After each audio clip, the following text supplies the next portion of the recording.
ನಮಸ್ಕಾರ. ಪಾಕ್ ವಿರುದ್ಧ ಗೆದ್ದು ಇತಿಹಾಸ ಸೃಷ್ಟಿಸಿತು ಟೀಂ ಇಂಡಿಯಾ. ಬಳಿಕ ಕೋಪಗೊಂಡರು ಪಾಕ್ ದಿಗ್ಗಜರು. ನಂತರ ನೀಡಿದರು ದೊಡ್ಡ ದೊಡ್ಡ ಹೇಳಿಕೆ. ಟೀಂ ಇಂಡಿಯಾದ ಕುರಿತು ಹೇಳಿದ್ದನ್ನ ಕೇಳಿದರೆ ನೀವು ಕೂಡ ಸೆಲ್ಯೂಟ್ ಮಾಡ್ತೀರಾ. ಹಾಗಾದರೆ ಸುದ್ದಿಯ ಸಂಪೂರ್ಣ ಮಾಹಿತಿ ಏನು? ಅಷ್ಟಕ್ಕೂ ಪಾಕ್ ವಿರುದ್ಧ ಭಾರತ ಗೆದ್ದ ಬಳಿಕ ಪಾಕ್ ದಿಗ್ಗಜ ಹಾಗೂ ಮಾಜಿ ಆಟಗಾರರು ಹೇಳಿದ್ದೇನು ಗೊತ್ತಾ? ಬನ್ನಿ ಇದರೆಲ್ಲದರ ಬಗ್ಗೆ ಈ ವಿಡಿಯೋದಲ್ಲಿ ಕಂಪ್ಲೀಟ್ ಆಗಿ ತಿಳಿಸ್ಕೊಡ್ತಾ ಹೋಗ್ತೀನಿ, ಹಾಗಾಗಿ ಕೊನೆವರೆಗೂ ನೋಡಿ.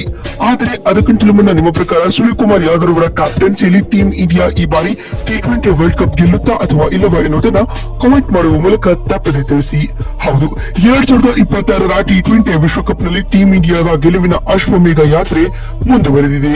ಪಾಕ್ ವಿರುದ್ಧದ ಪಂದ್ಯದಲ್ಲಿ ಟೀಂ ಇಂಡಿಯಾ 61 ರನ್ಗಳ ಏಕಪಕ್ಷೀಯ ಗೆಲುವು ದಾಖಲಿಸುವ ಮೂಲಕ ಟೂರ್ನಿಯಲ್ಲಿ ಬ್ಯಾಕ್ ಟು ಬ್ಯಾಕ್ 3 ಗೆಲುವುಗಳನ್ನು ಪಡೆದುಕೊಂಡು ಇದೀಗ ಮೊದಲ ತಂಡವಾಗಿ ಸೂಪರ್ 8ರ ಸುತ್ತಿಗೆ ಅಧಿಕೃತವಾಗಿ ಕ್ವಾಲಿಫೈ ಆಗಿದೆ. ಇದಲ್ಲದೆ ಸಾಂಪ್ರದಾಯಿಕ ಎದುರಾಳಿಯಾದ ಪಾಕ್ ತಂಡಕ್ಕೆ ಮತ್ತೆ ಸೋಲಿನ ಮಣ್ಣು ಮುಕ್ಕಿಸಿದೆ. ಸ್ನೇಹಿತರೆ, ಕೊಲಂಬೋದ ಆರ್ ಪ್ರೇಮದಾಸ ಸ್ಟೇಡಿಯಂನಲ್ಲಿ ಆರಂಭಗೊಂಡ ಭಾರತ ಮತ್ತು ಪಾಕ್ ನಡುವಿನ ಹೈವೋಲ್ಟೇಜ್ ಪಂದ್ಯದಲ್ಲಿ ಟಾಸ್ ಸೋತು ಮೊದಲು ಬ್ಯಾಟಿಂಗ್ ಮಾಡಿದ ಟೀಂ ಇಂಡಿಯಾ ನಿಗದಿತ 20 ಓವರ್ಗಳಲ್ಲಿ 7 ವಿಕೆಟ್ ಕಳೆದುಕೊಂಡು 175 ರನ್ ಕಲೆ ಹಾಕಿತ್ತು. ಸ್ನೇಹಿತರೆ, ತಂಡದ ಪರ ಈಶಾನ್ ಕಿಶನ್ ಅವರು 77 ರನ್ಗಳ ಅದ್ಭುತ ಇನ್ನಿಂಗ್ಸ್ ಆಡಿದರೆ ನಾಯಕ ಸೂರ್ಯಕುಮಾರ್ ಯಾದವ್ 32 ರನ್ ಬಾರಿಸಿ ಮಿಂಚಿದರು. ಅತ್ತ ಪಾಕ್ ಪರ ಸೈಮ್ ಐಬ್ 3 ವಿಕೆಟ್ ಉರುಳಿಸಿದರು.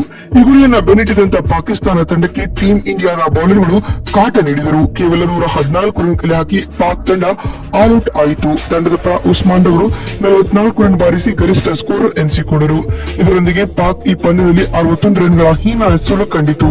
ಇತ್ತ ಹಾರ್ದಿಕ್ ಪಾಂಡ್ಯ, ಜಸ್ಪ್ರೀತ್ ಬುಮ್ರಾ, ವರುಣ್ ಚಕ್ರವರ್ತಿ ಹಾಗೂ ಕುಲ್ದೀಪ್ ಯಾದವ್ ತಲಾ 2 ವಿಕೆಟ್ ಪಡೆದುಕೊಂಡರು. ಇದರೊಂದಿಗೆ ಭಾರತ ಈ ಪಂದ್ಯದಲ್ಲಿ 61 ರನ್ಗಳ ಭರ್ಜರಿ ಗೆಲುವು ದಾಖಲಿಸುವ ಮೂಲಕ T20 ಕ್ರಿಕೆಟ್ ನಲ್ಲಿ ಹೊಸ ಇತಿಹಾಸವನ್ನ ಸೃಷ್ಟಿಸಿದೆ.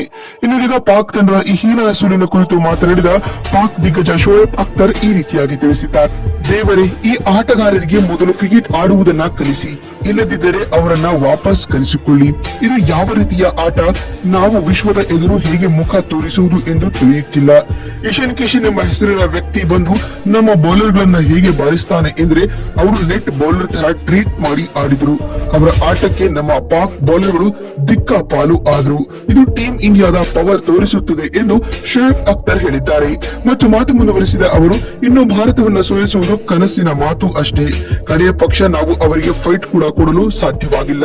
ನಮ್ಮ ತಂಡ ಇಂದಿನ ಪಂದ್ಯದಲ್ಲಿ ಕೆಟ್ಟ ಕ್ರಿಕೆಟ್ ಆಡಿದೆ ಹಾಗೂ ಇದು ನಮಗೆ ಕರಾಳ ದಿನ ಎಂದು ಶೋಯಬ್ ಅಖ್ತರ್ ಹೇಳಿದ್ದಾರೆ. ಇನ್ನು ಇದಾದ ಬಳಿಕ ಮಾತನಾಡಿದ ವಾಸಿಂ ಅಕ್ರಮ್ ಈ ರೀತಿಯಾಗಿ ಹೇಳಿದ್ದಾರೆ. ನನಗೆ ಪಾಕ್ ಪ್ರಜೆಯಾಗಿ ನಾಚಿಕೆಯಾಗ್ತಾ ಇದೆ. ನಮ್ಮಲ್ಲಿ ವಿಶ್ವ ದರ್ಜೆಯ ಸ್ಪಿನ್ನರ್ಗಳು ಇದ್ದಾರೆ ಎಂದು ಹೇಳ್ತಿದ್ರು, ಆದರೆ ಭಾರತೀಯ ಬ್ಯಾಟ್ಸ್ಮನ್ ಗಳು ಅವರನ್ನ ಗಲ್ಲಿ ಬೌಲರ್ಗಳ ತರ ಟ್ರೀಟ್ ಮಾಡಿದ್ರು. ಅವರು ನಮಗಿಂತ ಮಾನಸಿಕವಾಗಿ ತುಂಬಾ ಸ್ಟ್ರಾಂಗ್ ಇದ್ದಾರೆ. ಸೂರ್ಯನ ಕ್ಯಾಪ್ಟನ್ಸಿ ಇಂದು ನನ್ನ ಹೃದಯ ಗೆದ್ದಿದೆ. ಹಿರಿಯ ಆಟಗಾರರಿಲ್ಲದೆ ಇದ್ರೂ ಕೂಡ ಯುವ ಆಟಗಾರರಿಂದ ಕ್ವಾಲಿಟಿ ಪ್ರದರ್ಶನವನ್ನ ಹೊರತರುತ್ತಿದ್ದಾರೆ. ಅಲ್ಲದೆ ಆಸ್ ಎ ಕ್ಯಾಪ್ಟನ್ ಆಗಿ ತಂಡವನ್ನ ಲೀಡ್ ಮಾಡಿದ ರೀತಿ ಹಾಗೂ ಪಾಕ್ ವಿರುದ್ಧ ನೋ ಶೇಕ್ ಹ್ಯಾಂಡ್ ಮಾಡುವ ಮೂಲಕ ಭಾರತದ ಸ್ವಾಭಿಮಾನವನ್ನ ಉಳಿಸಿದ್ದಾರೆ. ನಾವು ಈ ಸೋಲಿನಿಂದ ಇನ್ನೂ ಕೂಡ ತಿದ್ದುಕೊಳ್ಳದೆ ಇದ್ರೆ ಕ್ರಿಕೆಟ್ ಆಡುವುದನ್ನ ನಿಲ್ಲಿಸಬೇಕು ಎಂದು ವಾಸಿಂ ಅಕ್ರಮ್ ಕಿಡಿಕಾರಿದ್ದಾರೆ.